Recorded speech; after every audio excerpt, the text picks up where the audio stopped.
పట్టణంలో అల్లరి గొడవ కేసులో ముగ్గురు ముద్దాయిలను పోలీసులు అరెస్ట్ చేశారు. పాత బస్టాండ్ సమీపంలో సర్కిల్ వద్ద మద్యం మత్తులో బత్తల జగదీష్ పై దాడి చేసిన ఘటనపై కేసు నమోదు చేసినట్లు పులివెందుల డీఎస్పీ మురళీ నాయక్ తెలిపారు. బాధితుడి ఫిర్యాదు మేరకు కేసు నమోదు చేసి దర్యాప్తు చేపట్టారు. శనివారం ఉదయం పాత కరెంట్ ఆఫీస్ వద్ద నిందితులను అదుపులోకి తీసుకొని దాడికి ఉపయోగించిన కట్టెలను స్వాధీనం చేసుకున్నారు. అరిపాటి తిరుపాలు, అరికెళ్ల విక్రమ్, కటిక శ్రీనివాసులు అరెస్ట్ కాగా చిన్న అలియాస్ తరుణ్ పరారీలో ఉన్నట్లు తెలిపారు. అరటికాయల కూలీల విషయంలో ఏర్పడిన వివాదం మద్యం మత్తులో ఘర్షణకు దారితీసిందని వెల్లడించారు. గాయపడిన జగదీష్ ఆరోగ్యం ప్రస్తుతం నిలకడగా ఉందని తెలిపారు. ముద్దాయిలను కోర్టులో హాజరుపరిచి డిమాండ్కు తరలించినట్లు పోలీసులు తెలిపారు. మీడియా సమావేశంలో సిఐ శ్రీరామ్, ఎస్ఐలు సిబ్బంది పాల్గొన్నారు.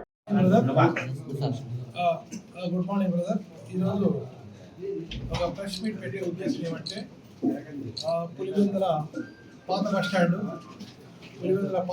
దగ్గర 8వ తారీఖు ఈ నెల నైటు ఒక 9:15 నుంచి మధ్య ప్రాంతంలో ఎవరైతే తిరుపాలని ముద్దాయి ఉన్నారో అతనికి ఈ కేసులో ఫిర్యాదుదారు అయినటువంటి జగదీష్ ఉన్నారో వారు ఒక బార్ దగ్గర డ్రింక్ చేయడానికి పోయారు.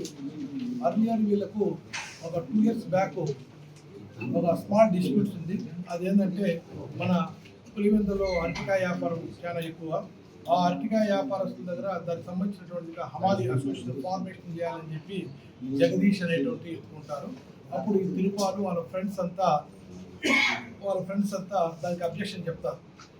మా ఆధ్వర్యంలో జరగాలని. అప్పుడు చిన్న రప్చర్ జరిగింటే 2 years బ్యాక్ కేసు పోలీస్ స్టేషన్లో జగదీష్ అనే అతను ఇవ్వడం జరిగింది.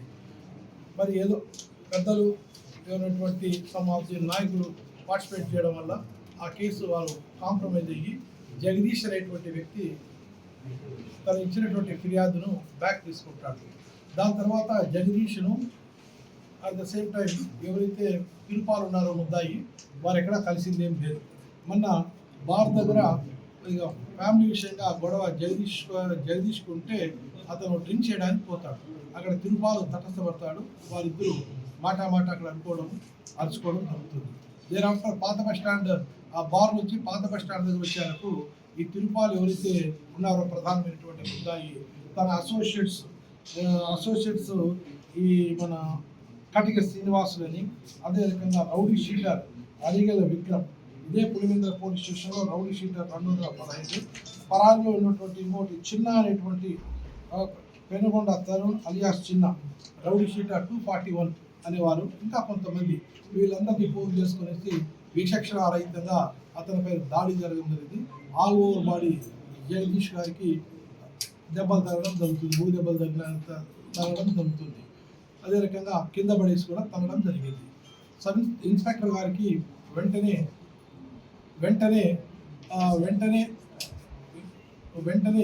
ఇన్ఫర్మేషన్ వచ్చారు.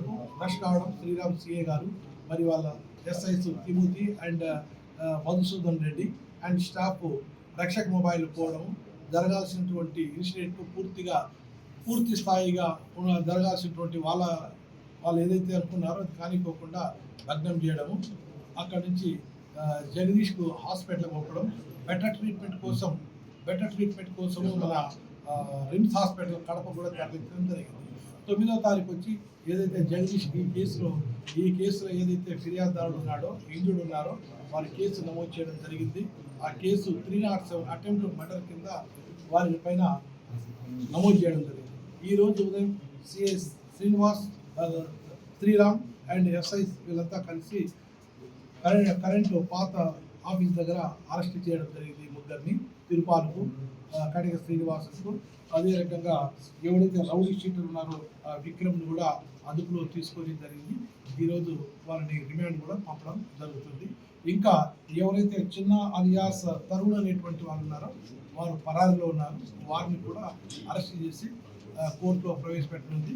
దీని వెనకాల ఎవరు బ్యాక్గ్రౌండ్ ఉన్నారు, ఏం కథ, ఎందుకు కొట్టాల్సి వచ్చింది, ఏముంది, ఆ రోజుల్లో కాంప్రమైజ్ చేశారనే కేసు ఎందుకు చేయాల్సి వచ్చింది, ఇవన్నీ అన్ని కోణాలలో సిఐ శ్రీరామ్ గారు విచారిస్తారు. విచారించిన తర్వాత అవసరమైతే ఆ రోజులో బాధ్యులు కూడా దీనికి బ్యాక్ ఏమైనా ఉన్నారా అని చెప్పి కోణం మీద కూడా దర్యాప్తు చేసి అవసరమైతే వాళ్ళు కూడా ఫిక్సప్ చేసేటువంటి ప్రయత్నం అయితే మా పై అధికారులు చేస్తారు. ఎప్పటికెప్పుడు మా జిల్లా ఎస్పీ అయినటువంటి సెల్కే నచికేత్ విశ్వనాథ్ ఐపీఎస్ గారి ఆదేశాల ప్రకారం వీరిని కేసు దర్యాప్తు చేయడం జరుగుతూ ఉంది. ముద్దాయిలు కూడా అరెస్ట్ చేయడం జరిగింది. నిన్నటి దినం 478 మంది సబ్ డివిజన్లో సంబంధించినటువంటి ఎవరైతే రౌడీస్ ఉన్నారో, ఎవరైతే కేడీస్ ఉన్నారో, ఎవరైతే సస్పెక్ట్స్ ఉన్నారో, ఎవరైతే డీసీస్ ఉన్నారో వాళ్ళందరినీ sub division SIs, inspectors, patrolling ఆఫీసర్లు ఆ ప్రాంతాలకు పోవడం లేదు. ఒకటి నల్లపరెడ్డిపల్లి దగ్గర ఉండే స్టోరేజ్ ఇట్లా రింగ్ రోడ్ ఆ ప్రాంతాల్లో ఎక్కువగా జరుగుతుంది. ఓకే, ఇప్పుడు ఈ పులివెందలకు సంబంధించి సబ్ డివిజన్ పరిధిలో ఉండేటువంటి గాంజా కావచ్చు, గ్యామ్లింగ్ కావచ్చు, మట్కా కావచ్చు, సోషల్ సంబంధించినటువంటి కావచ్చు, జగనన్న కాలనీ, ఓకే, ఏదైనా ప్రాంతాల్లో కానీ మాకు ఇన్ఫర్మేషన్ వస్తే ఇప్పుడు వేంపల్లిలో ఉన్నారు. వేంపల్లిలో సంబంధించినటువంటి ఏరియాలో ఒక 15 మంది గాంజా డ్రింక్ చేసేవారు, స్మగ్లింగ్ చేసేవాళ్ళు, అదే రకంగా ట్రాన్స్పోర్ట్ చేసి ఏరియా వాళ్ళకి అమ్మే వరకు వాళ్ళందరినీ పట్టుకొనేసి సుమారుగా 15 మందిని అరెస్ట్ చేయడం జరిగింది. వాళ్ళ నుంచి 3 కేజీల 15 గ్రాములు గాంజా కూడా ఇచ్చారు. అదే రకంగా లింగాలలో 2.5 కేజీ కూడా చేరింది. అందులో ఆ కేసులో మహిళ అనేది కూడా చూడకుండా మహిళలు కూడా ఎవరైతే ట్రాన్స్పోర్ట్ చేస్తున్నారో వాళ్ళని కూడా అరెస్ట్ చేయడం జరిగింది. ఇదే పులివెందుల్లో కూడా 2 కేజీల వరకు చేసి సుమారుగా 10 మంది పైన 3 కేసులు నమోదు చేయడం జరిగింది. వాళ్ళు రిమాండ్ కూడా పంపారు. గాంజా విషయంలో ఏమన్నా ఎవరైనా సమాచారం ఇచ్చినా, ఒకవేళ మాకు ఇన్ఫర్మేషన్ ఇచ్చినా దాని మీద ఉక్కుపాదమే ఉంటుంది కానీ ఉపేక్షించే ప్రసక్తే లేదు. దాన్ని మీరైతే ఏదైతే ప్లేసెస్ చెప్పారో ఆ ప్లేసెస్ మీద కూడా అవన్నీ హాట్స్పాట్ కింద గుర్తించినాము. దానికి సంబంధించి ఇంకా గ్యామ్లింగ్ అంటారా, మట్కా అంటారా అనేది మీరు పక్కా చెప్తే మేము వచ్చి 2 years అయింది. ఈ 2 years దగ్గర ఈ కాకుండా ఫస్ట్ టైం పులివెందులో ఉండేటువంటి క్లబ్బుల పైన దాడి చేసి ఆ క్లబ్బులు కూడా క్లోజ్ చేసిన సందర్భాలు ఎప్పుడూ లేవు. బట్ మేమే చేసాం. దాన్ని ఎంత ఇష్టం గ్యామ్లింగ్, మట్కా, సోషల్ ఈవెల్స్ ఏదైతే ఉంటుందో, గాంజా ట్రాన్స్పోర్టేషన్ ఏదైతే ఉంటుందో, రౌడీయిజం చేస్తే ఎవరైతే ఉంటుందో వారిని ఉక్కుపాదంతో ఐరన్ హ్యాండ్స్తో కంట్రోల్ చేస్తాం తప్ప ఎంకరేజ్ చేసేటువంటి పరిస్థితి కానీ లేదు. అటువంటి వాళ్ళని సమ్ ఎక్స్టెన్షన్ అయ్యేదానికైనా సిద్ధమే కానీ లా అండ్ ఆర్డర్ అనేటువంటిది చాలా పకడ్బందీగా ప్రజలకు శాంతియుతంగా ఉండేట్టుగా అన్ని ప్రణాళికలు ఏదైతే ఉంటుందో అవన్నీ జరిగిన గలాటలో గంజాయి బ్యాచ్ కూడా ఉందనేసి. Okay, thank you brother. ఆ కోణంలో కూడా విచారిస్తాము. వీళ్ళు తాగేదానికి బార్ దగ్గర అయితే పోయిండేదైతే వాస్తవం. వీడు మందు తాగేటువంటి వాడు గాంజా దొరికితే కూడా తాగుతారు, దాంట్లో డౌట్ ఏం లేదు. ఆ కోణంలో కూడా విచారిస్తాం. ఇప్పుడు ఆల్రెడీ 2 కేజీలు పులివెందుల పరిధిలో దొరికిందన్న కనీసం మీడియా పరంగా కూడా ఇన్ఫర్మేషన్ కూడా లేదు సార్. 2 కేజీలు దొరికింది, మీరు లోపల పెట్టినారు, దాని విషయం తెలియదు ఎవరికి. బయటికి సంబంధిత అధికారుల కన్నా చేరుతుంది కదా, పలానా వాళ్ళు పట్టుకున్నారు, 2 కేజీలు బంగాకు దొరికింది పులివెందుల పరిధిలో. ఆ ఇన్ఫర్మేషన్ కూడా లేదు స్టేషన్ నుంచి కానీ మీ దగ్గర నుంచి కానీ. అదే కదా 2 కేజీలు దొరికిందని మీరే చెప్పారు.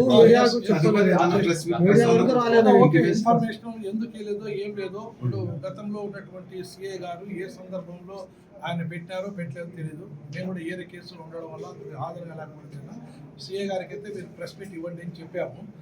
వాళ్ళు ఆయన పెట్టారో పెట్టలేదో నాకు గుర్తుకు లేదు. బట్ ఈ కేసు దృష్టి కాదు, ముందు నుంచి ఇది మీకోసం కాదు సార్ ప్రెస్ మీట్ అడిగేది, ప్రజలకు తెలుస్తుంది. మీ సంబంధిత అధికారులు ఈ విధంగా స్పందిస్తున్నారు, ప్రజల కోసం తిరుగుతున్నారు అని ప్రజలకు తెలుస్తారు.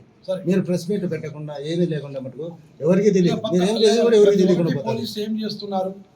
గ్యామ్లింగ్ రైడ్ చేస్తున్నారా, మట్కా రైడ్ చేస్తున్నారా, గాంజా రైడ్ చేస్తున్నారా?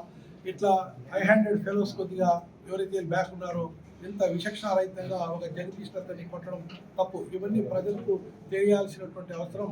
మేము మీతో ఏకీభవిస్తున్నాం. ఖచ్చితంగా దాన్ని కంట్రోల్ చేస్తాం కూడా.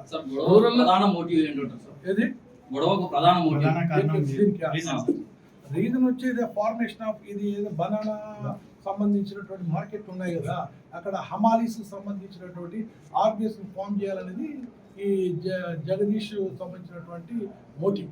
మనం విచారించినప్పుడు కూడా అదే అంటున్నాడు ఆయన. దాంట్లో వీళ్ళు కొంతమంది అతన్ని కంట్రోల్ చేయాలనేటువంటి భావంతో రకంగా ఆ రోజుల్లో రాజీ చేశారు. ఇద్దరు రకరకాలుగా ఎదురు పడడం వల్ల కొట్టుకోవడం జరిగింది.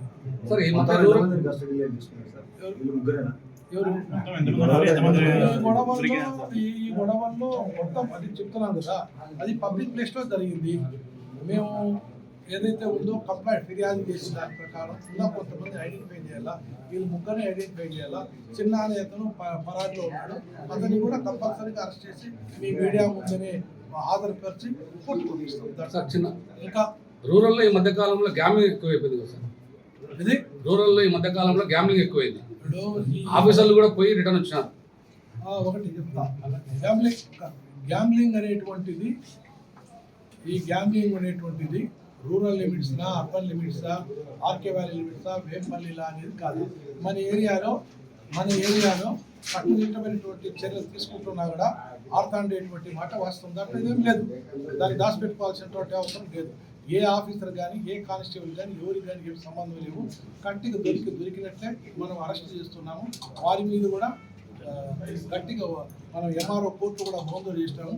ఆ బౌండర్లో భాగంగా ఒక గ్యాంబ్లింగ్ కేసులో ఒకసారి దొరికినారు అనుకోండి, రెండోసారి సంబంధించినటువంటి దొరికితే అక్కడ ఫోర్త్ ఫీచర్ చేస్తాం. ఎంఆర్ఓతో 2 లక్షల రూపాయలు షూరిటీ తీసుకొని బౌండర్ చేస్తున్నాం. వాళ్ళని కూడా ఖచ్చితంగా అది కూడా కట్టిస్తాం. ఈ ఘర్షణలో ఉన్న వాళ్ళ పైన రక్తం గాయాలు చేయడం, వారు కొట్టుకున్నప్పుడు సందర్భాల్లో మీరే ఇక్కడే జరిగిందని సార్. కాదు వీడియోలో కొట్టుకుంటున్నారు, కింద పడుకుంటున్నారు, వాళ్ళు కింద పడుతున్నారు, మీద పడుతున్నారు, ఒకరికొకరు తన్నుకుంటున్నారు. వాళ్ళకు రక్తగాయాలు అయితే వాళ్ళకైతే థర్డ్ డిగ్రీ పోలీస్ అనేది ఎప్పుడు చేయదు. సైంటిఫిక్ గా టెక్నాలజీ ఉపయోగించి వాళ్ళకి శిక్ష పడేట్టుగా చేయడమే ప్రధానమైనటువంటి. ఎందుకంటే మనకు సాక్షాత్ వచ్చే మెట్లే దానికి బ్లడ్ కారణం ముందు కనిపించింది.